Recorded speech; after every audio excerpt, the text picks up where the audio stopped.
بسم اللہ الرحمن الرحیم، السلام علیکم، آپ سبھی کو خوش آمدید۔ میں ہوں سلمان مرزا اور آپ دیکھ رہے ہیں programme at 10 PM with Salman Mirza. جناب کچھ دنوں کے لیے 8 بجے شو چلے گا یہ، جب تک عید نہیں آ جاتی، اور عید کے بعد پھر انشاءاللہ اپنے ٹائم پر ہم دوبارہ سے شو کیا کریں گے۔ تو ایٹ 10 وتھ سلمان مرزا اب 8 بجے ہفتے میں 3 دن ہوا کرے گا۔ لیکن جناب پچھلے ہفتے جب جعفر ایکسپریس والا واقعہ پیش آیا، جب ایک ٹرین کو یرغمال بنانے کی کوشش کی، ایک ٹرین کو کڈنیپ کرنے کی کوشش کی گئی، پورے کے پورے اس کو آپ سمجھ لیجئے کہ وہاں پر جو لوگ تھے اس کو کڈنیپ کرنے کی کوشش کی، جو مسافر تھے بے یار و مددگار، جو اپنے گھروں کو جا رہے تھے، کوئٹہ سے یہ پشاور کی طرح کوئٹہ سے نکلی تھی اور اپنی منزل کی طرف جا رہی تھی جب یہ پورا کا پورا واقعہ پیش آیا تھا۔ جب بھی دہشت گردی کا کوئی واقعہ ہوتا ہے اور بڑا واقعہ ہوتا ہے تو عوام کی نظریں اپنے رہنماؤں کی طرف ہوتی ہیں، اپنے محافظوں کی طرف ہوتی ہیں۔ وہ یہ چاہتے ہیں کہ جناب اس دہشت گردی کی لعنت سے جیسے پہلے چھٹکارا حاصل کیا گیا تھا، اب دوبارہ سے چھٹکارا حاصل کیا جائے۔ وزیر اعظم شہباز شریف صاحب دورہ کرتے ہیں اور اس کے بعد اس بات کا عندیہ دیتے ہیں کہ آل پارٹیز کانفرنس بلائی جائے گی اور یہ دہشت گردی کے جو واقعات ہیں جو ایک بار پھر سے ہونا شروع ہو گئے ہیں، دہشت گرد ایک بار پھر سے جو سر اٹھانے لگ رہے ہیں، ان کی بیخ کنی کے لیے دوبارہ سے اقدامات کیے جائیں گے۔ پھر جناب اس تجویز کو تبدیل کیا گیا اور یہ کہا گیا کہ جناب پارلیمانی کمیٹی کا ان کیمرہ اجلاس بلایا جاتا ہے، جہاں پر جو ہمارے مسلح افواج کے سربراہان ہیں ان کو بھی مدعو کیا جائے گا اور بریفنگ لی جائے گی۔ اب جب یہ سارا معاملہ ہو رہا ہوتا ہے تب نظریں ہوتی ہیں جناب پاکستان تحریک انصاف کی طرف، اور یہ دیکھا جاتا ہے کہ کیا پاکستان تحریک انصاف پارلیمانی کمیٹی کے اس ان کیمرہ اجلاس میں شرکت کرے گی یا نہیں کرے گی۔ ویسے تو پاکستان تحریک انصاف آج کل شدت کے ساتھ پارلیمانی سیاست کر رہی ہے اور امید ظاہر کی جا رہی تھی، کیونکہ پاکستانیت سب سے پہلے ہوتی ہے، ریاست پہلے ہوتی ہے، سیاسی مقاصد، سیاسی معاملات، سیاسی جدوجہد یہ چلتی رہتی ہے۔ پاکستان ہیں تو ہم ہیں اور پھر سارے مسائل ہوتے رہتے ہیں، لیکن جب پاکستان پر حملہ ہوتا ہے، بیرونی قوت پاکستان پر حملہ کرتی ہے تو یک زبان ہو کے اس کا جواب دینا چاہیے۔ لیکن جناب پہلے یہ بات کی گئی کہ پاکستان تحریک انصاف اس اجلاس میں شرکت کرے گی، لیکن پھر کہا جانے لگا کہ نہیں جناب، کیونکہ کچھ تحفظات ہیں، پارٹی کے اندر تحفظات ہیں، اس لیے یہ شرکت نہیں ہو سکے گی، اور اس شرکت کو مشروط کیا گیا بانی سے ملاقات کے لیے۔ عمر ایوب صاحب نے بھی اسد قیصر صاحب کو جو اسپیکر قومی اسمبلی ان کو بھی خط لکھا، صادق صاحب کو، اور انہوں نے کہا کہ جناب ہماری فجر کے ٹائم پہ، سحری کے ٹائم پہ خان صاحب سے ملاقات کروا دی جائے تاکہ اس سارے معاملے کے اندر ہم ان سے جو انسٹرکشنز ہیں وہ لے لیں، اور پھر ان کیمرہ اجلاس کے اندر پارٹی کا کیا موقف ہے وہ تمام چیزیں ہم پٹ اپ کر دیں گے۔ لیکن پھر وہ ملاقات نہیں ہو سکی۔ لیکن جو وزیر اعلیٰ کے پی ہیں علی امین گنڈاپور صاحب، انہوں نے اس ملاقات کے اندر، اس ساری میٹنگ کے اندر شرکت کی۔ اب کئی سوالات اٹھتے ہیں جناب، سوالات یہ بھی اٹھتے ہیں کہ اگر یہ پارلیمانی کمیٹی میں شرکت کر لی جاتی تو ایسا کیا ہو جاتا۔ ملاقات تو پھر بھی ہوئی، بعد میں بیرسٹر گوہر صاحب کی جو تقریباً 6 وکلا ہیں ان کی ملاقات پھر بعد میں کرا دی گئی تھی۔ اگر یہ ملاقات پہلے ہو جاتی تب کیا ایسا پریشانی تھی؟ اگر اس ملاقات کے بغیر پاکستان تحریک انصاف اس پارلیمانی کمیٹی کے اجلاس میں شرکت کر لیتی تب ایسا کیا مسئلہ ہو جاتا؟ ایک اچھا میسج پوری دنیا کو جاتا، خاص طور پہ ان دہشت گردوں کو جاتا جو پاکستانی عوام کے، معصوم لوگوں کے خون کے در پر ہیں، کہ جناب تمام سیاسی جماعتی یک زبان ہیں، تمام سیاسی جماعتیں، تمام لوگ، تمام سیکیورٹی فورسز عوام کے ساتھ مل کے یک زبان ہیں اور دہشت گردی کے ناسور کو ہمیشہ سے ختم کرنے کے لیے پرعزم ہے۔ سیاسی معاملات، سیاسی اختلافات اپنی جگہ پہ، لیکن ایک بات پر ہم یکجا ہیں کہ پاکستان پر کوئی آنچ آئے گی تو بھرپور طریقے سے جواب دیا جائے گا۔ لیکن پھر کہا جانے لگا کہ جناب نہیں، پارلیمانی کمیٹی کے اجلاس میں خان صاحب کو بھی مدعو کیا جائے، پیرول پر رہا کیا جائے۔ آج میں دیکھ رہا تھا غالباً شاید سلمان اکرم راجہ صاحب یہ بات کہہ رہے تھے کہ جناب ان کو لایا جائے، اگر وہ نہیں ہوں گے تو پھر یہ سارا معاملہ ایک ڈھکوسلے سے زیادہ اور کچھ نہیں ہو سکتا۔ سوال یہ پیدا ہوتا ہے کہ پچھلے دنوں یہ بات آپ نے اکثر و بیشتر سنی ہوگی کہ خان صاحب یہ بات کہا کرتے تھے، ان کی پارٹی یہ کہا کرتی تھی کہ جو یہ اس وقت پارلیمنٹ کے اندر لوگ بیٹھے ہوئے ہیں بقول ان کے یہ چور اور ڈکیت ہیں اور ہم ان کے ساتھ بیٹھنا پسند نہیں کریں گے۔ تو پھر آج اس طرح کا مطالبہ کیوں کہا جانے لگا؟ اچھا، دوسری بات یہ، اس کا جو کاؤنٹر دے رہے ہیں مسلم نون یا حکومت کے حکمران، وہ کہتے ہیں کہ جناب ایک کنوکٹڈ شخص جس پر سزا ہو چکی ہے، جو اس وقت جیل کے اندر ہے، اس سے لا کے ڈکٹیشن کیسے لی جا سکتی ہے، اس کو اپنی اظہار رائے کا خیال کا موقع کیسے دیا جا سکتا ہے؟ پھر سوال یہ بھی اٹھتا ہے کہ آپ کو یاد ہوگا نواز شریف صاحب جب وہ باقاعدہ کنوکٹڈ تھے اور علاج کرانے کے لیے بیرون ملک گئے تھے، ایک ایکسٹینشن والا معاملہ ہوا تھا، اس میں پوری نون لیگ کی جو جماعت تھی وہ وہاں پر گئی تھی، ان سے مشاورت کی تھی اور پھر واپس آئی تھی۔ یعنی حالات و واقعات کے حساب سے بیانات کو بدلا بھی جا سکتا ہے اور اپنے حساب سے موڑا بھی جا سکتا ہے. ان تمام چیزوں پر ذرا ڈیٹیل میں بات کریں گے. اظہر لغاری صاحب اس وقت ہمارے ساتھ موجود ہیں، پاکستان تحریک انصاف کے مرکزی نائب سیکرٹری اطلاعات ہیں. شرجیل ملک صاحب رہنما مسلم نون ہیں. عبداللہ گل صاحب تحریک جوانان پاکستان کے چیئرمین ہیں اور اینالسٹ بھی ہمارے ساتھ موجود ہیں. ان سے گفتگو کا آغاز کرتے ہیں. عبداللہ صاحب السلام علیکم، خیریت سے ہیں؟ ٹھیک ٹھاک ہیں؟ وعلیکم السلام، بہت بہت شکریہ جی. گل صاحب یہ بتائیے گا، اگر آج پارلیمانی کمیٹی کے ان کیمرہ اجلاس کے اندر پاکستان تحریک انصاف کی شرکت ہو جاتی اور پوری دنیا کو ایک میسج چلا جاتا کہ تمام سیاسی جماعتیں ایک ساتھ ہیں دہشت گردی کے ناسور کو جڑ سے پھینکنے کے لیے، اچھا نہیں ہوتا؟ آپ کو لگتا ہے زیادہ اچھا نہیں ہوتا؟ بسم اللہ الرحمن الرحیم، بہت بہت شکریہ آپ کا. دیکھیے سلمان صاحب، بات یہ ہے کہ جہاں اگر یہ سوال ہے تو وہاں یہ بھی ہے کہ یہی ملاقات جو بعد میں انہوں نے بانی چیئرمین سے کروائی وہ پہلے بھی کروائی جاتی، پہلے کرا دیتے. بالکل بالکل بالکل درست ہے. لیکن اس سب سے بات یہ ہے کہ کیا مجھے اب اپنی حب الوطنی ثابت کرنے کے لیے یا مجھے اپنی جو پاکستان کے حوالے سے ایک ذمہ داری میرے اوپر ہے، خاص طور پہ میں اگر پارلیمان کا ممبر ہوں تو مجھے اپنی پارٹی کے سے بات کیے بغیر، ایکشن لیے بغیر مجھے اپنے ملک کی حفاظت کو فراست نہیں ہے، تو پھر تو یہ بہت خطرناک پوائنٹ. اور اگر اس میں سر میں ایک چیز ایڈ کر دوں پھر آپ اس کو کریں. اگر پارٹی کے چیئرمین کا اختلاف ہو حب الوطنی ثابت کرنے میں تو کیا آپ نہیں کریں گے؟ یہ بھی تو سوال بنتا ہے. میں اسی کے اوپر آ رہا تھا کہ اگر فرض کریں میں کہتے ہیں نہیں جناب، تو پھر میرا بحیثیت پاکستانی کیا کردار ہونا چاہیے؟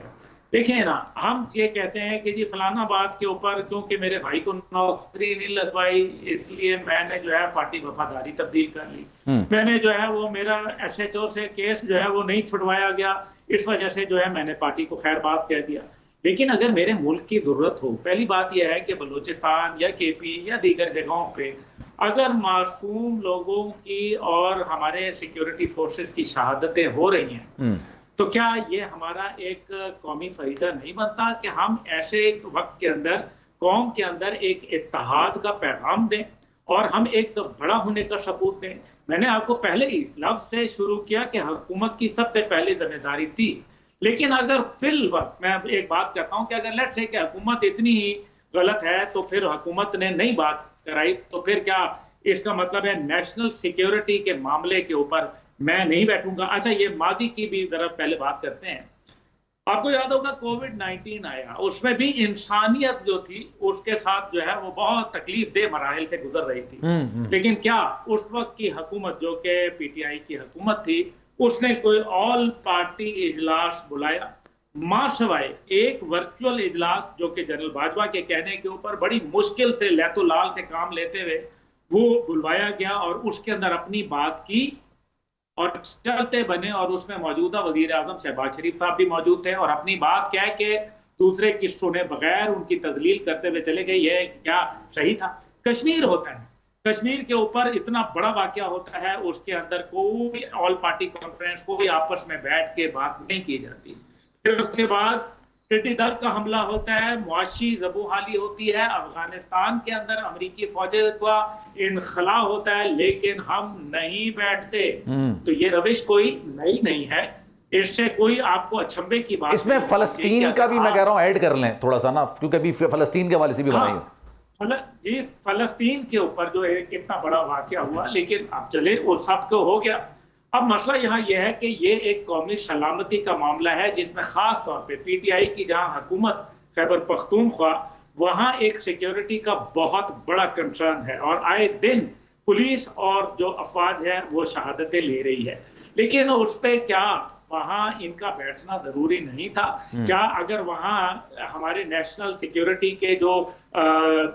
کرتے دھرتے تھے وہ وہاں موجود تھے، لیڈرشپ موجود تھی، اور وہ اگر وہاں کوئی بات بتا رہی تھی تو آپ کو ضروری نہیں ہے کہ اگر فرض کریں بانی سے آپ نے جو ہے وہ مشاورت بھی کر لیتے، بات بھی کر لیتے، وہاں کون سا وہ یہ کہہ رہے تھے کہ جی آپ ہماری بات کے اوپر مہر لگائیں؟ آپ اختلاف رائے تو رکھ سکتے تھے، آپ آ کے ضروری تو نہیں ہے کہ آپ سے کوئی زبردستی کوئی جبری سائن کروا رہے تھے. آپ وہاں سنتے بات کو اور خاموشی سے جو ہے اپنا موقف جو ہے وہ نہ دیتے. اگر آپ کا موقف نہیں تھا یا آپ کو اگر پارٹی لیڈرشپ سے ہدایت نہیں تھی، میں یہ سمجھتا ہوں کہ جب تک اگر پارٹی لیڈر مجھے نہیں کہے گا جمعے کی نماز پڑھنے کا تو میں جمعے کی نماز نہیں پڑھوں گا.